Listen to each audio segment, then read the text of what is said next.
I'm a SF native. I grew up here in the city. I've got family going back several generations. I'm a Marine Corps veteran, and I'm also a transit rider. I use MUNI a few times a week at least. And I'm also live close by to West Portal. I go there several times a week as well.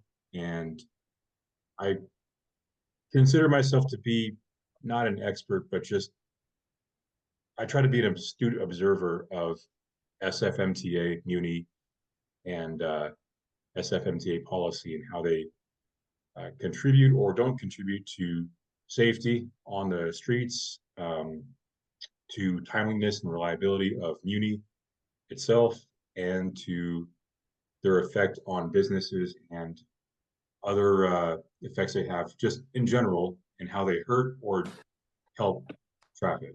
So I'm going to talk specifically about the West Portal proposal and the Taraval project and the general philosophy of MUNI Vision Zero, and how it all kind of try and wrap it all together, and how MUNI has basically through its own or not MUNI, I should say SFMTA, through its own policies and its own actions, has in several ways hurt public safety, hurt transit, and not helped it, and how their focus is on the wrong thing and not on the actual core function of SFMTA. Just some basic facts about MUNI vehicles, and this is all going to kind of become more relevant later. So MUNI is transitioning from its old LRVs, light rail vehicles or streetcars, to its new version. Been doing so over the last several years. The new ones are supposed to be more reliable, easier to maintain, lighter, a little bit lighter, and a little bit more user-friendly and more modern. So the new model is called a Siemens S200, and it's about 75 feet long. It's about 78,000 pounds total. And on the Taraval, 2 car lengths are the norm. So a typical train set with 2 cars is about 150. This is going to come into play later. All right.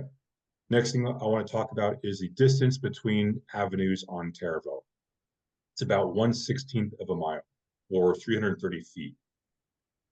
So what does that mean? That means within a block on Taraval, you can fit a complete 2-car train set with a complete stop with ADA access on both sides. Okay, so again, just put that in your back pocket for a while.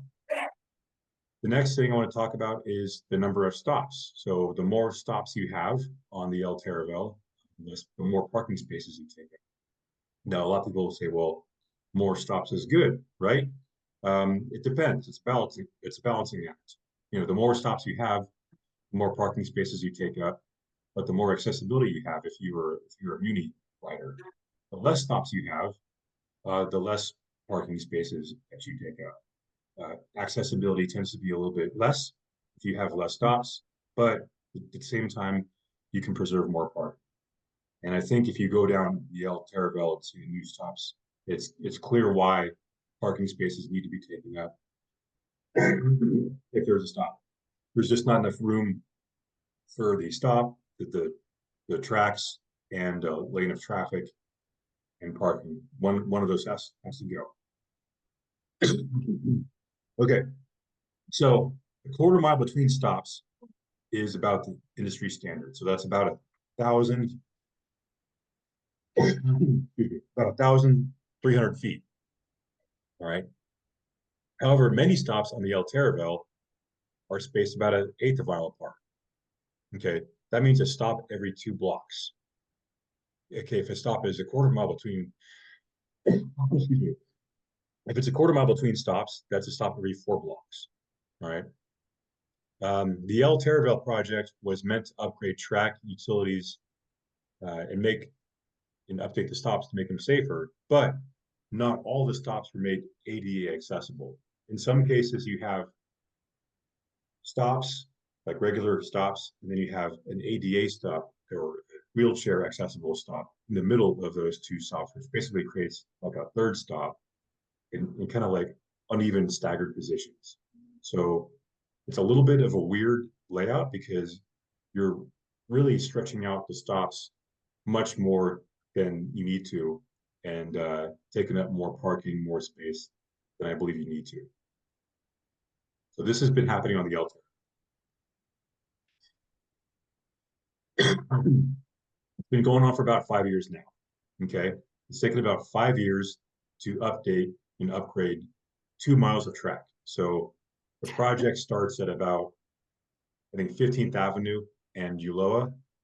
Actually, more like Wawona and Ulloa. It's a little bit outside the West Portal, and it goes to 46th Avenue in turn. So all that put together is about 2 miles. Now, it's not just tracks are upgrading. The tracks have to be upgraded every so often. Years that you have to upgrade rails. They're also upgrading utilities. So I think we're upgrading some of the sewer lines, power, et cetera, et cetera. But they're also modernizing the stops as well. So they're making them quote unquote safer, but I'm going to argue that position. I'm going to argue that claim. They're making them more ADA accessible, but I'm also going to argue that claim as well. And it's taken 5 years to do all that. For comparison, when the El Taraval was built, when the El Taraval was first proposed in 1917, it was completed about 5.25 years later. So it's taken just as long to renovate the track as it did to build it in the first place. Now keep in mind that all the work wasn't done at once when it was built. It was done in stages. So they built it out to, I think the first stage was out to 20th Avenue, and then it stopped for a while. And then it continued out to 48th Avenue or 46th Avenue, and it stopped for a bit.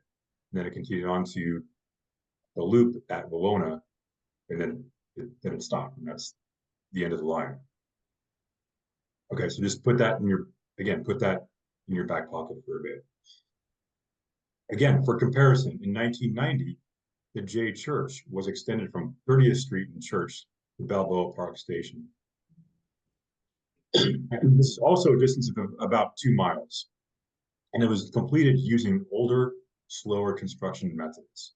And presumably they'd have to relocate some of the utilities also. So the question is here, why has it taken so much time to rebuild the El Taraval? Why has it taken 5 years when as little as 34 years ago, a similar project, which actually not similar, is a more complicated project. You're building an entirely new MUNI line over streets that had never had a MUNI line before. That's taken less time, far less time than it has to renovate the tracks on the El Taraval. So does everybody get that? Yeah. Okay. All right. So knowing all this, I would say it's reasonable that the El Taraval renovation project should not have taken more than a year or two. But yet here we are, 5 years later, and it's still not completed. It's due to be complete, I believe, in September of 2024 is when they're going to have trains running down the El Taraval again. If everything goes right, if the tracks were laid down correctly, concrete doesn't crack or nothing else goes wrong. Okay, why is this important?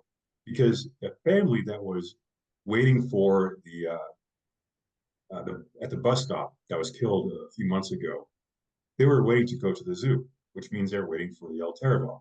But they're waiting for it at the bus stop because the El Taraval is no longer a streetcar service, it's a bus service, which means you're waiting for it outside the West Portal station, not inside.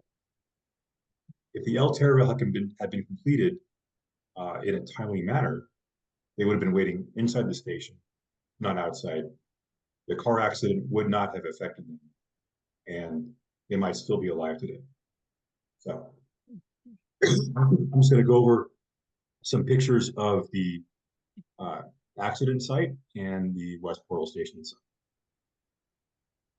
Okay, on the left, you have West Portal Station, the platform where the family would have been waiting if they were, if the El Taraval had been completed on time. Pretty safe from traffic. You know, even if a car does get in there, which a car has gotten into West Portal before and has driven actually all the way down to Castro Street Station before it got stuck. This has actually happened a few times. It's not going to hit the passengers. Passengers are in a safe location. Compare this to where the site of the accident is on the right. You can see how the family was rather exposed, and you know, how they were in the location where they were killed. Okay, so again, knowing that should highlight a few things for you. I want you guys to pay a little bit close attention to how close the stops are here on the El Taraval that they just rebuilt or built. Okay, so this is looking at 40th, I think it's 40th Avenue. There's a, you can see, I'm sorry, we're looking at the stops from 39th Avenue. You can see how there's a stop right in front of you, and then there's a second red arrow on top, which points to another stop at 41st Avenue. So you have stop, another block, and then another stop. Okay, so keep in mind here, look how many parking spaces this is taking up on the right-hand side. If this stop was right here, you might have more parking, you might have more accessibility for the neighbors. But the whole idea of the El Taraval project, or part of the idea of the El Taraval project, besides renovating the track, was to make the stops safer. However, you look at the stops right here, it's still street level. There's still a possibility of a car coming in and striking passengers. Okay. Not only that, but there's more stops. Okay, there's a stop every 8th mile, so there's more exposure in more locations to potentially cars that are, you know, that could, if they could veer off course, they could hit some passengers. Also keep in mind that for every additional stop that you build, it's extra time, it's extra materials, labor, resources. So it adds a cost and has a delay. So what, in my opinion, should have been done if safety was a goal, if ADA accessibility was a goal, and you could see it here at this stop that there's no ADA accessible platform for the MUNI line, so it doesn't really achieve what it should have achieved, which is perfect ADA accessibility at every stop along the El Taraval. Here's what, in my opinion, should have been done. So if you go to the T3rd line, for example, every stop is a platform level stop. Every stop is ADA accessible. Okay. You can see that on the left-hand side. Compare that to the right-hand side, the El Taraval, where it's street level boarding, street level exit. Passengers are still vulnerable. Passengers are still, you know, they could still be exposed to traffic. It's not ADA accessible, not in this video. So why was the El Taraval built in such a way compared to the T3rd that was built in with stops which, in my opinion, are more ADA accessible and safer? That's a big question. So here's my summary of what went wrong with the El Taraval project. It was too long. There's too many stops, and I'm not going to be totally blaming everything on SFMT because COVID was an issue. It delayed a lot of the construction.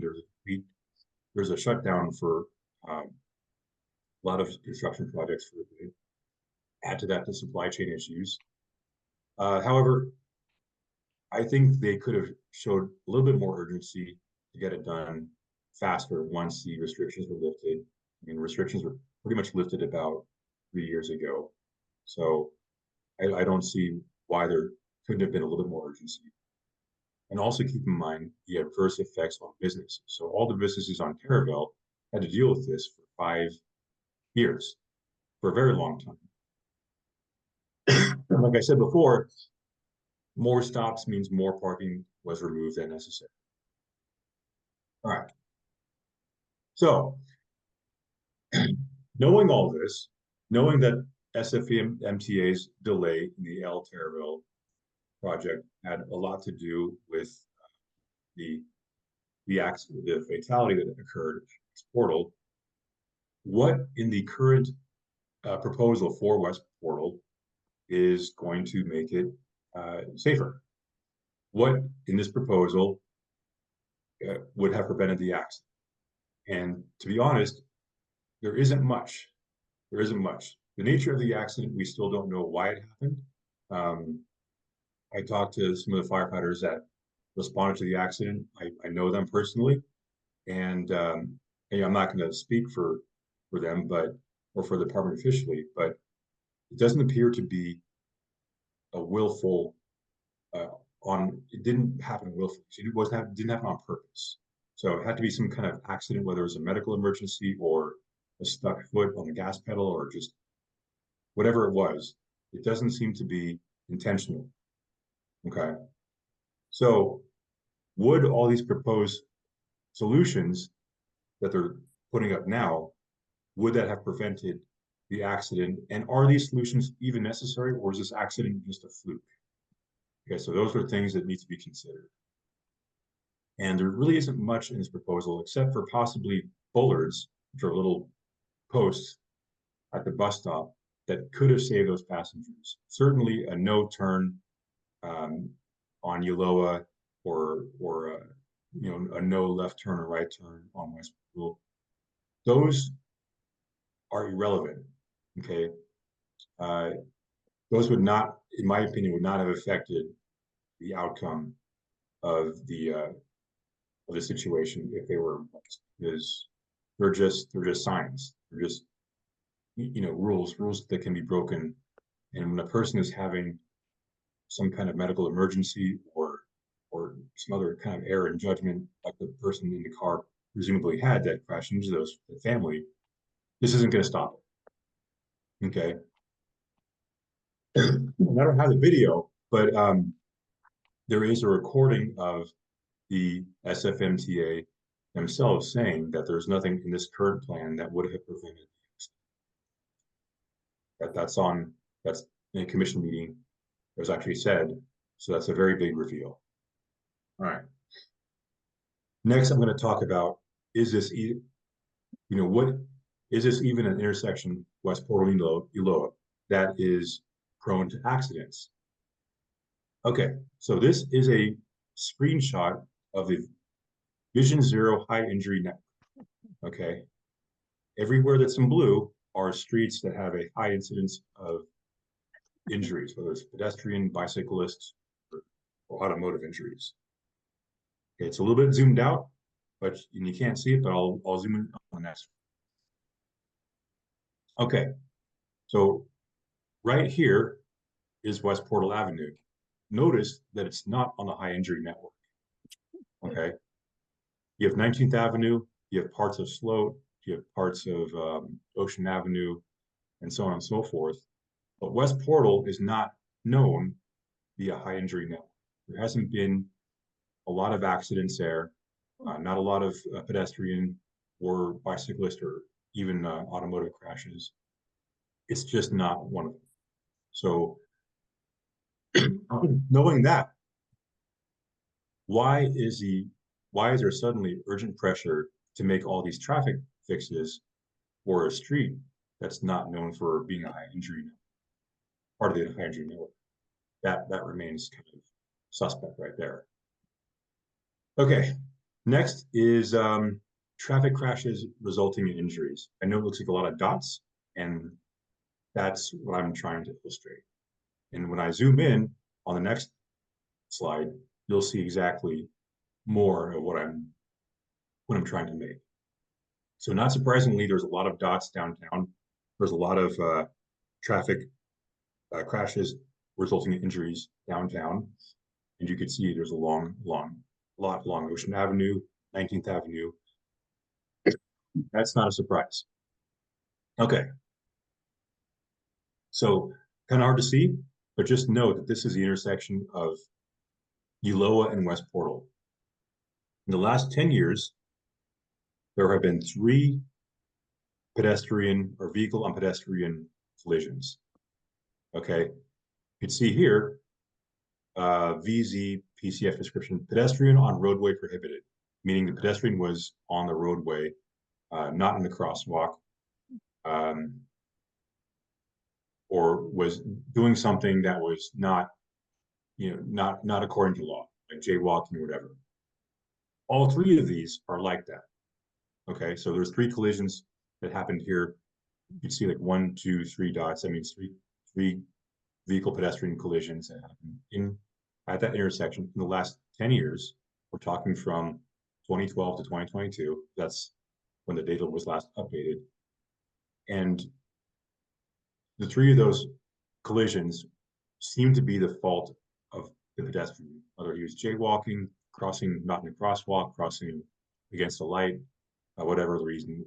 It doesn't really go into that so much, but it does say that there was pedestrian was doing something against the law. Okay, so knowing all this, why is SFMTA focusing suddenly their plan on West Portal when it hasn't been known for a lot of injuries or a lot of accidents in the first place? It seems out of priority. It seems if safety was truly the focus should be on streets in that high injury network. But West Portal isn't one of them. Okay, so what I'm seeing here is a misplacement of priorities for safety and for users of the road and MUNI. The next slide, I'm going to talk about how exactly SFMTA fails at the basics while trying to go for these other safety solutions, spending a lot of money where it's not necessary, where it's not required. And even when they do try to make transit safer, they even fail in that regard as well. All right. So in June 7th, I happened to be coincidentally involved in a train breakdown in the middle of Twin Peaks Tunnel. So what happened is I was on a 2-car train leaving Castro Station heading towards Forest. And about a couple thousand feet from Castro, there's a sudden shower of sparks, crash, and some smoke, smell of grinding metal. The train came to a stop. Okay, there's no announcement made for about 5 minutes. I was stuck in car 2 of the 2-car train. The conductor was in car 1. There's no conductor in the second car. It's all driven by one conductor. Okay, so for about 5 minutes, we were stuck there, train stalled. We didn't really hear anything. Then the train conductor came to us in the second car. She hopped out of the train, got onto the trackway, which is a very big deal, by the way. It's a huge deal. Okay, that requires notification to the TMCC, the Transit Management Control Center, and you have to shut down the railway. It's not a small deal. It's a very big deal. Anyway, so she did that. She came to us in the second car, told us that there is a breakdown. We don't know what it is, but just stand by here.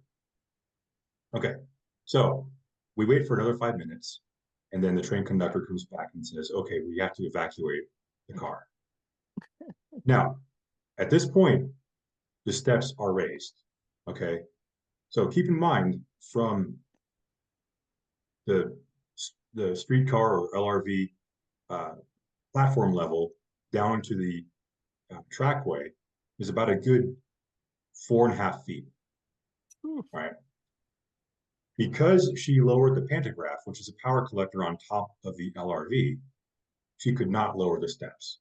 So we had to jump off the train onto the trackway and walk about 6,000 feet from the train site to the Forest Hill.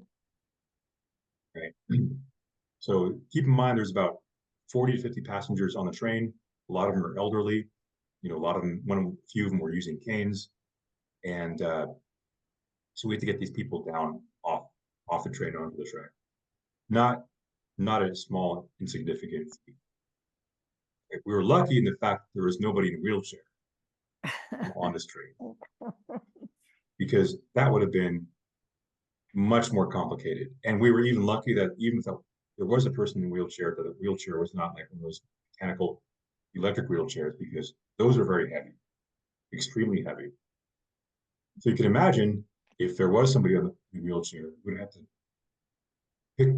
lift that person off the train. We had to take about 4 of us to do it, maybe even more, onto the track, which is the first problem. Yeah, the second problem I'll get to, if that was the case. Okay, so after we all get on the trackway, we're told to head towards Forest. Just go marching up the trackway, and head towards the light, and somebody at Forest will meet you. There is no accountability taken for all the passengers. So the train conductor didn't know the number of passengers on the train. So how can they know the number of passengers that got to Forest Hill? It's important because you need to know if somebody fell down, if all the passengers made it, if somebody got hurt. If 50 passengers were on the train and 48 made it to Forest Hill, what happened to the other 2? That was never talked about. That was never discussed. There's no count. There's no head count taken. Nothing. Okay. But yeah, we were told to walk towards the station and just go to the station. All the passengers took off, and immediately the seniors and the elderly folks were lagging behind. No surprise, they're older. It takes a little bit longer for them to walk. It's what happens. It's going to happen to all of us. So me and another passenger waited behind with the other seniors, helping them walk. And we made it to the station in about 45 minutes. Jesus Christ. It's a long time. Now, the reason I'm harping on wheelchair and accessibility and seniors is you can't really see it here in this photo, but there's a crossover. It's called a crossover, where a train switches back and forth between the eastbound and westbound trackways. So it's a railroad switch, basically. Railroad switches, high-speed railroad switches, such as the ones that exist in the MUNI Metro subway, are very big. They're very large, and if your foot gets caught in them as a rail is switching over, your foot will be crushed or stuck. And if you can see right down here, this middle of the trackway, it's probably the best place to roll somebody up if they're in a wheelchair. But if there's a crossover, there's rails going across. So how are you going to lift them up over those tracks? Very complicated, very tough to do. Not to also neglect the fact that the railroad switch machinery, which is a big box that's located here in the middle of the trackway, that controls the rails going back and forth. That's also very hard to get over as well. Not very apparent here, but is also clear. I'll go to the next one. This is a little cable line, but there's cable and trip hazards all along these rails going back and forth. Again, it's dark. It's hard to get through if you're elderly or disabled, but yet this was what we were made to do as MUNI passengers. So, excuse me, I'm getting over a cold. What could have happened and what we were told, although I didn't hear it, is if anybody needs a rescue train, let us know and we'll send a rescue train. That was told to some people, apparently. It didn't make it down to us. So what would the rescue train have done? So if the incident train is right here, a rescue train would have come down from the other side, and passengers would have gotten off the train and gotten onto the rescue train and gone back up. It could have been done fairly easily because there's already trains waiting in Forest Hill. All you got to do is kick the passengers off, send the train down. That lines up door to door with the other train, platform to platform. You could throw a plank down like BART does. BART has a plank which passengers can use to go from one train to another train. It's called the Higgins plank. And I've seen it myself. I'm on the transit committee for the fire department. We do these drills a couple times a year. It's how passengers get from one train to another without having to get off onto the trackway and then back onto the train. But that wasn't done. That wasn't done for us. And from later on, I heard a rumor that that rescue train was never going to come anyways because they shut the wires down, the power down to the wires, so no train could have gotten down here anyway. All right. So what is my point here?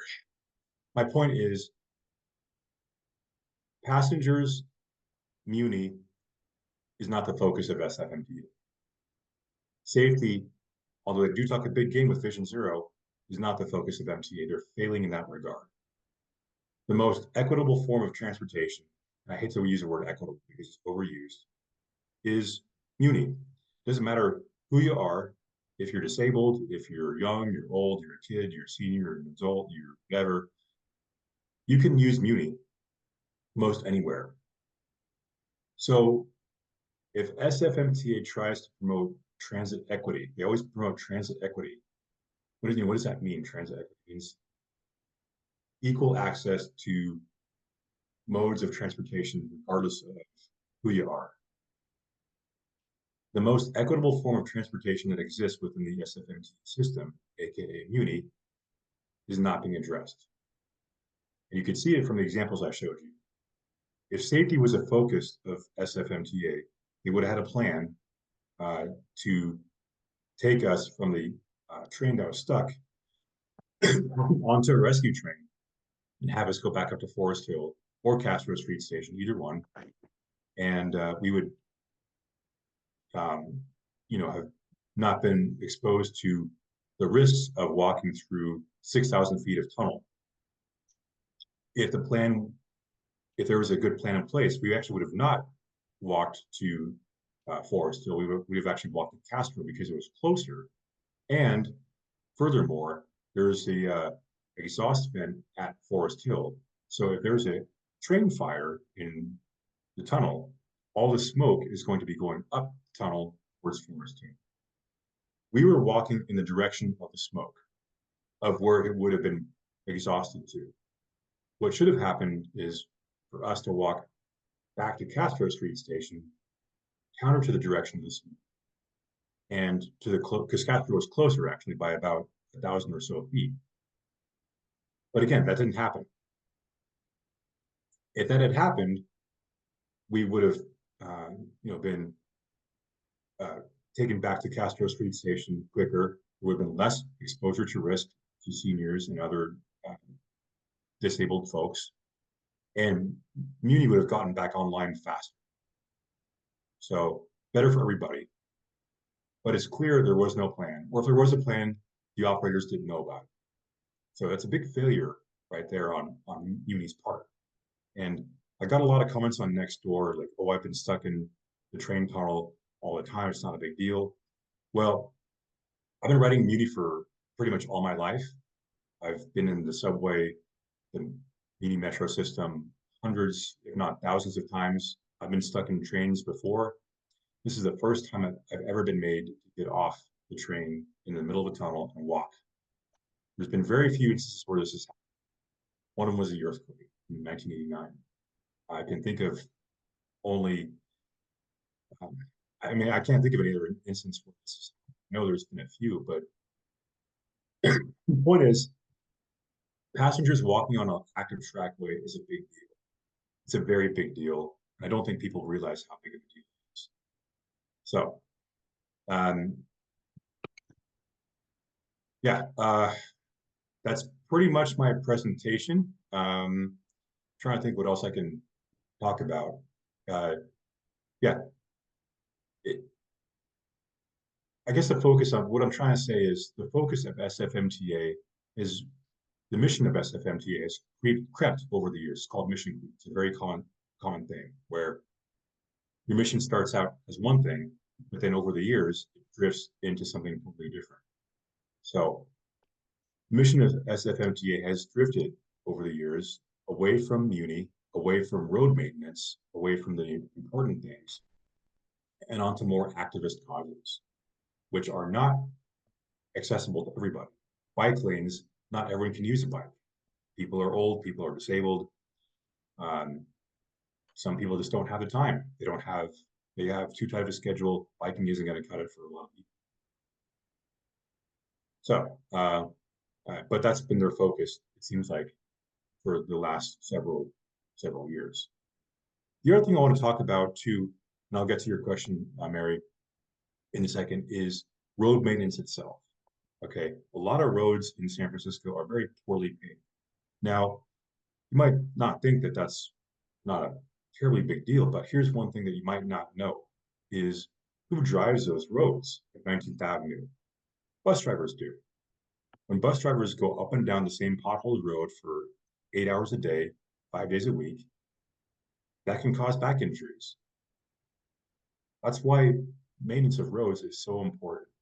So by neglecting maintenance of roads, they're really hurting their own cause, or hurting your own bus drivers, hurting your own employees. So anyways, Mary, you had a question?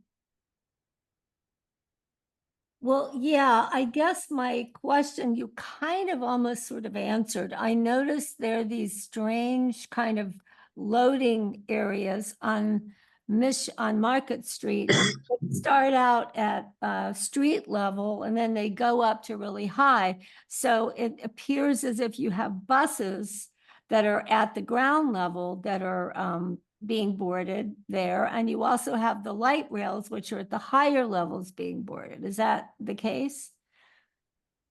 You're You know, talking ones about on, Market Street? yeah, the ones, there's some on Market, there's some on Church right at Market where they Yeah, start at ground level and they go up about 4.5 feet. yeah. That So must be, those are handicap ramps. oh, okay. Yeah. But how does that affect the light rail? Because the light rail is also higher, right, than at least the ones on Third Street. They have all these really high ones on Third Street.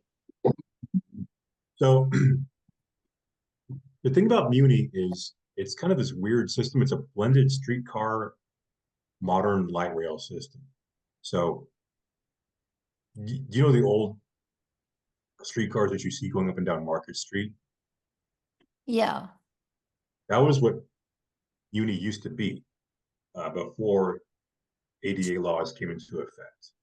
So there's really no way to make those old streetcars ADA accessible. They don't raise, the steps don't raise. They are what they are. You climb aboard and you get on. You can get a wheelchair on there, but it requires a special ramp, like the kind that you might see on Market Street. Okay. Oh, okay. Yeah, I think they have like a retractable ramp or platform actually on the ramp itself to get onto the F streetcar. Which keep in mind the steps don't raise; they are what they are. The modern LRVs they do have steps that raise. So if there is a handicapped person on one of those ramps, they can raise the steps for that individual, get them on, and then lower the steps again. Not a big deal. That's pretty much the case in all the streetcar lines, or the J, K, L, M, N, when they're out of the subway, except for the T line, which is a fully modern uh, light rail line. All the platforms, all the boarding, all the stops are platform level stops. So when the LRV goes down the T third line, the steps never lower; they always stay high. I'm not sure if you've noticed that, or have you ever been on that line before. So it's ADA accessible no matter where you go. Every stop is ADA accessible. Now, the El Taraval, you do have these handicap ramps between stops, okay? So you have a stop, a normal boarding stop, street level stop. Then you have like a maybe like a handicap stop that's not a part of that stop, but a little bit further. Or in some cases, you have the handicap stop and the actual street level boarding stop together in the same location. So does it make sense? Yeah, I'm just wondering, so are there three different kinds of situations then? I'm hearing there's the T line, which is always high. There's the MUNI buses, which I guess raise and lower. Yeah, And then there's this other line that's high, at least it looks like it's high. When you're inside of that, that looks like the same level as the T line to me. The one inside the tunnel that you showed a while ago. yeah. So all the stops inside the tunnel, or all the subway stops, are all platform level boarding. Right. So is there any time where those are not platform level? Are they all just that way all the time? I mean, do those raise and lower, the ones that go through the tunnel? Yeah, they do. So Oh, once the like for example, the K or the L or the J or N leave the tunnel, the steps on the LRV lower. oh, okay, thanks. Yeah, yeah, because now it's going to street level boarding in most cases. But what should have happened was you have it if you're going to redo the entire L line anyway, why not make them all platform level boarding? Make all the stops ADA accessible, make them all safer because they are platform level. Why wasn't that done? I don't know. Well, I can I answer that question for you. Go ahead. I'm Paula Katz, and I formed Save Our El Taraval Stops back in 2016. I'm sorry I missed the first 10 minutes of your program where you talked about Taraval. Did you talk to any of the people on the Taraval corridor who've been involved for years with the SFMTA and the El Taraval? No, I have not. Okay, that might have been a good idea, but I think the reason why the boarding islands are very low is people complain very strongly that they wouldn't be able to get into their driveways if the boarding islands were high. And SFMTA compromised on what they were doing because they hadn't really thought of that and made the lower boarding islands. And I believe that's why the boarding islands are so low. And I know I don't think they ever planned to put an accessible stop on every block. It could have been because they needed to keep the boarding islands low in many locations. But I know in particular, they wanted to remove, where is the first boarding island between the zoo and Sunset? Do you know? They did put a boarding island in one of the 40s. Yeah, I think it might be 46, maybe. Oh, I know Well, there's there one in might be one Wawona. there, but what's the other one? Well, wherever that is, they wanted to remove one of the stops near me, which I had fought to keep. And I said, remove the next stop and give us stars. And if people have to walk farther, remove that stop.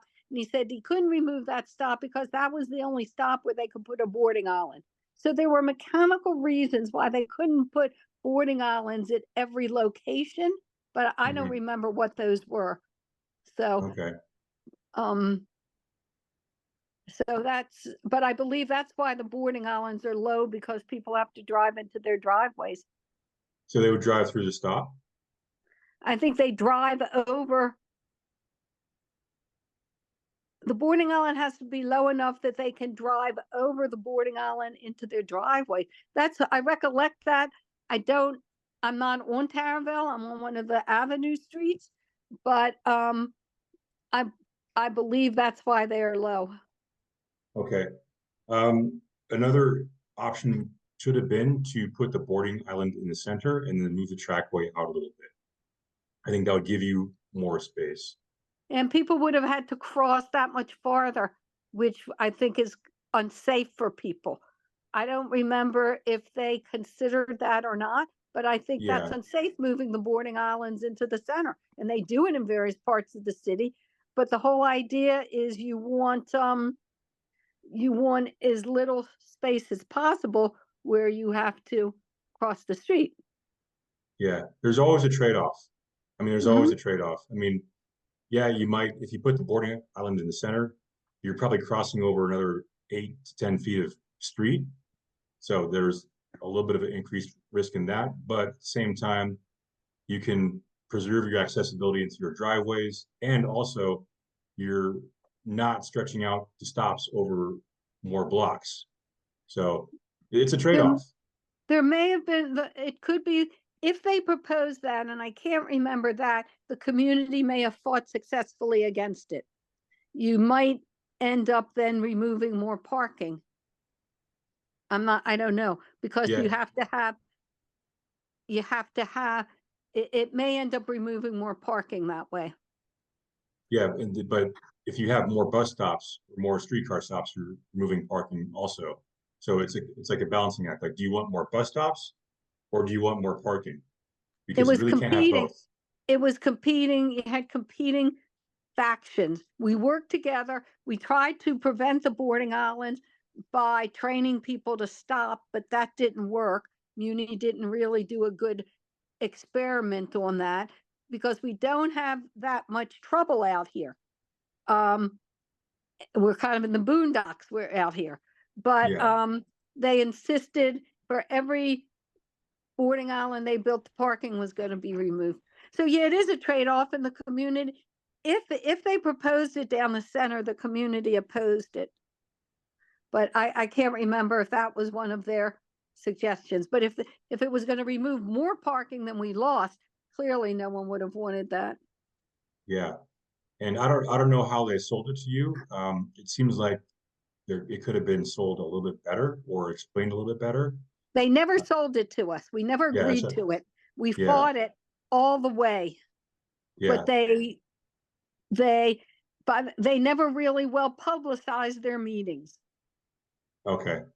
And so when we finally leafleted the community ourselves and got 250 people out to a meeting in the pouring rain, they were just announcing their final decisions based on the two meetings that had 25 or 50 people there. So we lobbied it at the Board of Supervisors, at the SFMTA board meetings. We won a little bit, but not much. So. Yeah, yeah. Yeah, it's the But thing let is, me I think tell it's you, the concerns you're raising about the El Taraval is not what the Taraval community has been raising. what were they So raising about the El Taraval? how it was done and the loss of parking, those are Okay, the problems they've raised. They haven't said, there hasn't been a, SFMTA seemed very proud of the fact that they were adding accessible stops, even though they couldn't add them everywhere. But they were making a concerted effort to add accessible stops where they could. mm-hmm. So I don't know how much of a disability community we have out here. Right. I don't recall a big outpouring that there should be accessible stops at every stop. Let's go on to the next hand that's raised. Okay, I saw, Lisa? yeah, Lisa. There's- I just had a question. Basically, I agree with everything that you said. I tuned into this meeting a little bit late, but there's not really much more I can add other than, I'm sure like everyone else in this meeting is probably thinking, which is that we can, protest and try to start activism and movements every time the SFMTA does something outlandish, but as you guys have probably already discussed, I feel like we, obviously need more competent leadership with the SFMTA so that we don't have to keep having these meetings year after year after year after year after year. And just, I feel like we're in this constant state of, I don't know, we're just, always worried and suffering under the hands of the SFMTA. So it's just this constant battle. And I feel like even if we continue all this activism, which we've been doing, and make little progress here and there, it's just something that, if we can get some competent leadership so that, the public doesn't have to keep doing this activism constantly and this fighting and protests. But also about the bus stops, I noticed on Taraval all the parking loss, and I've driven around the city, and in many different neighborhoods, really all over the city, I see extremely long bus stops. Some of them are like 50, 60, 70, 80 feet long. Yeah. And they take out a lot of parking. And I'm not a transit expert, but I was just always wondering that, especially since usage of MUNI has gone down a lot. People are still using it, and we need it, of course, like always and forever. But couldn't they have like smaller buses that open at the front so that the boarding platform is kind of, much smaller, so that we don't have, 50, 60, 70, et cetera, feet long bus stops? Because I see some bus stops that take up entire blocks. So Yeah. I don't know. It's just like an idea I wanted to throw out there, that if you had smaller buses that ran much more frequently, because I see that there's not a lot of people on each bus. I'm sure there's some buses that are like filled to the brink, but in general, I see huge amounts of open space on these buses. So if they made them smaller, had the platform at the front, people unload and offload at the front, which I just don't think it would be a big deal these days, because there's not that many people on the buses coming on and off. And then you could have, just like a 5-foot wide platform, people could wait their turn, people get off the bus first, as kind of is the rule anyway. Then the new people get on, then you kind of ensure anyways that like everyone's paying, because it's not like people are going on the second back door, the third back door, the fourth back door. And, just like a simpler system. And then you don't have to have all this massive parking loss, especially in the small business districts, which are just dying left and right. Yeah. And then my last, I think, what else? Okay. Yeah, and then also just, There's another woman, I don't know how Yeah. to pronounce, is that her, are you pronounce it Alicia also? Your name? The second woman who's got her hand up, or the second? oh, well, I just wanted to say really quick, Okay. I just wanted to say really quick before moving on to another topic. I was curious what Stephen Martin-Pinto thinks of that idea, because I feel like that would result in us getting parking back, like actually really all over the city, and like a lot of parking on Mission Street and a lot of different places. I think it could be explored for some bus routes, like the 36, the 35, the 37 already has shorter buses because they're not very they don't have high ridership. For your main corridors like the Van Ness and Mission, and I think even some other corridors like Gary, for example, they need longer bus stops because those buses are longer. They have crush loading. They're pretty highly used in most cases. So it requires a longer bus stop in certain areas. However, I think we could probably look at which bus routes are, don't have a lot of usage, and maybe adjust for that. Do we really need all these long buses anymore? Maybe we don't. I think we could probably do like an assessment of the system of all the lines for ridership and figure out where can we go with shorter buses? Where would those be useful? I think the other thing too is the smaller buses, the more inexpensive they are, the less gas or fuel they use, and so there's some other benefits too. As for front door boarding only, I know the goal of MUNI is to get passengers on and off as fast as they can, and if all the passengers filtered through the front door and got off on the same door, You're kind of sacrificing a little bit of time there. But again, for your smaller, less used bus lines, that may not be much of a factor anyway. So you got one or two people getting off, one or two people getting on. I don't see a whole lot of time savings there by having double door boarding. So that could be something that could be explored. But you should keep in mind, if you do smaller buses, you're going to need more operators. And so if operators are sick see, or yeah, there's that's a what I'm- problem,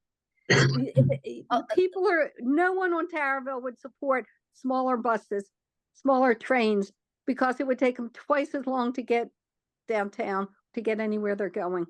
Okay, Elise, I believe that's how you pronounce her name. She's had. Yeah, yeah, this is Elise. Thank you. I live on Taraval and I've taken the L Taraval for years, so I can answer some of these questions. The boarding islands are way too long. The boarding islands, they're ridiculously long. Even when we had the double L, they never took up a whole block. The double L took up maybe half a block, and that's all we ever would have needed for boarding islands.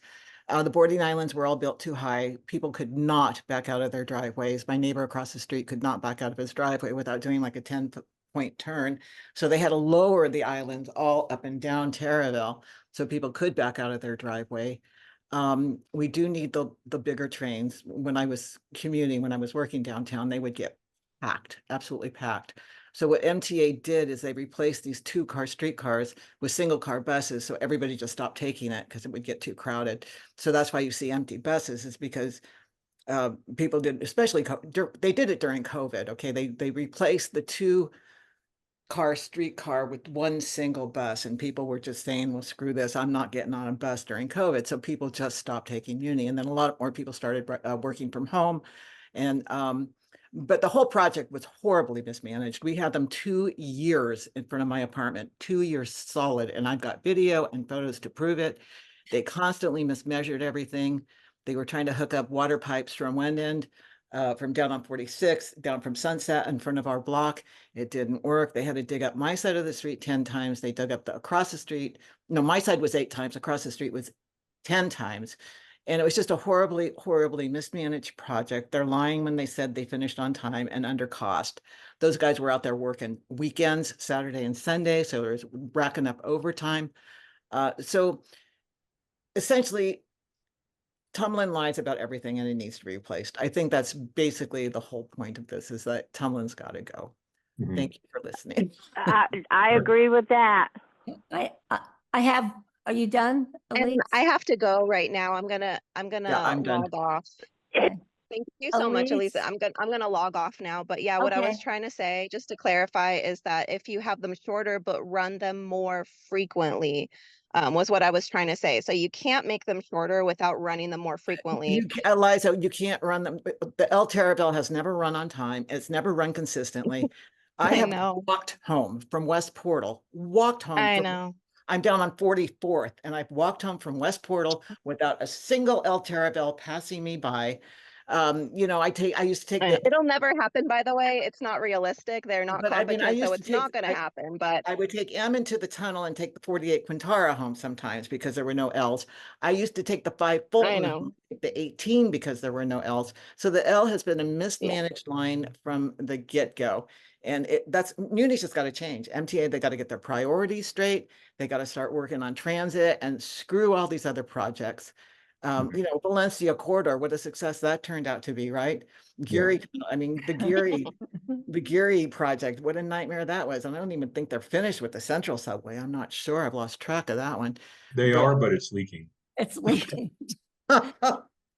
Okay, so anyway, I just had to get a rant in about Muni and a rant in about the El Taraval Improvement Project after 2 years of living in this. And we were on lockdown then. That's when we were all stay at home. So we had the noise, the shaking, the rattling, everything going on and on weekend days, it was just nonstop. And they were doing things like they were putting in the support beams backwards. So they had to pull all the support beams up and bang them and turn them around and then pound them. And this was like pounding back into the ground. It was a nightmare. And I just want to see Muni completely redone. Thank you. I don't know why they can't come up with good leadership for MUNI. It's unbelievable. It's got to be on purpose. Well, Tumlin's Oh. contract ends this year. The question is he going to be reappointed? Or if he's not, who they're going to appoint? Probably depends on who the new mayor is. I want to say something now, if that's okay. It's kind of good. There's Connie Chan had in a newsletter today an announcement that they're considering they're not going to bring back whatever they had on Clement Street. So there are all these bus lines that they're thinking they can do something else with. And so they're taking suggestions on what to do with the bus areas on Clement Street. So anybody who has any concerns about that might want to go online and look. If you need the link, I'll try and put it together, but it's on Connie Chan's newsletter she just put out today. So that's a good thing. They're actually thinking about returning some of their unused bike lanes or bus lanes or whatever it is they have on Clement Street. So the other thing I wanted to mention is the fact that we had work done on our one block, very small block of 17th Street. It took them a month to do all the plumbing and piping and all that. It took them 1 day to fix the street, to actually pave the street. So theoretically, they could go through and do one street a day, just repaving potholes, whatever. That takes them no time. They could do that really fast. So I'm hoping that whoever the next mayor is will do what I believe it was Peskin suggested and fix the potholes and fix the streets. Not only does it bother the bus drivers, I'm assuming that firefighters have to deal with the stuff in the trucks that are like ridiculous, all of us bicycles have to deal with it. Humans walking have to deal with the potholes. So there's nothing more democratic than fixing the potholes, in my opinion.